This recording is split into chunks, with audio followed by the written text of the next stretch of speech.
pada pembahasan video kali ini berhubungan dengan reaksi redoks atau dikenal sebagai reaksi reduksi dan juga oksidasi. Pada soal yang telah disajikan diketahui bahwa terdapat suatu persamaan reaksi yaitu 2CO ditambah 2NO menghasilkan 2CO2 ditambah N2. Yang ditanyakan adalah kita diminta untuk menentukan oksidator dan reduktor pada reaksi tersebut. Sehingga bisa mulai kita proses dengan langkah pertama adalah menentukan bilangan oksidasi atau biloks pada masing-masing unsur pada senyawa yang disajikan pada soal. Bilangan oksidasi O pada senyawa CO adalah negatif 2, karena senyawa ini merupakan senyawa non-peroksida. Sehingga bilangan oksidasi C adalah positif 2. Kemudian bilangan oksidasi O pada senyawa NO adalah negatif 2, karena senyawa NO merupakan senyawa non-peroksida.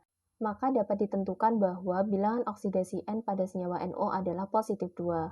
Kemudian kita lanjutkan ke senyawa CO2, di mana bilangan oksidasi unsur O pada senyawa CO2 adalah negatif 2. Maka bilangan oksidasi unsur C pada senyawa CO2 adalah positif 4.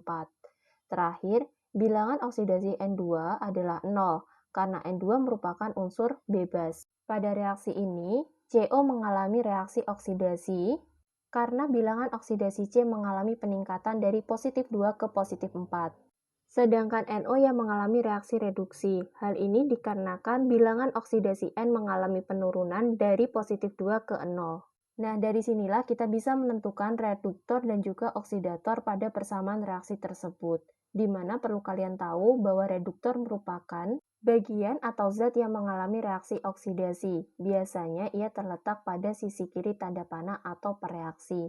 Sedangkan oksidator merupakan bagian atau zat yang mengalami reaksi reduksi. Di mana oksidator ini juga terletak pada sisi kiri tanda panah atau bagian pereaksinya.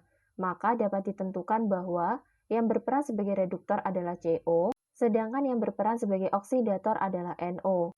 Jadi cukup sekian penjelasan yang dapat saya sampaikan, semoga dapat membantu Anda dalam memahami materi ini dengan lebih baik. Terima kasih.